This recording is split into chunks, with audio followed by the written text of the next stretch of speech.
Is your Raise to Wake not working on your iPhone 8 Plus? No worries. Here is the advanced guidelines to fix the Raise to Wake not working on your iPhone. So without wasting any more time, let's get started. Solution 1.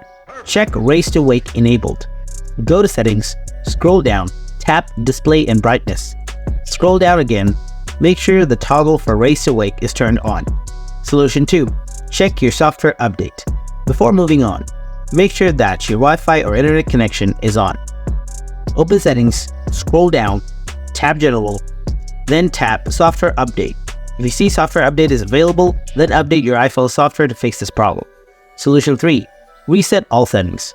Open Settings, scroll down, tap General, scroll down, then tap Transfer Reset iPhone. After that, tap Reset. Now tap Reset all settings. Then enter the passcode of your iPhone if it wants. Tap Reset all settings again. Make sure that by resetting all settings, the settings will be reset to default, so make sure to remember your password. After resetting all settings, go ahead and check whether your problem is solved or not. Hopefully, you'll find this video useful. If so, drop a like and don't forget to subscribe to our channel.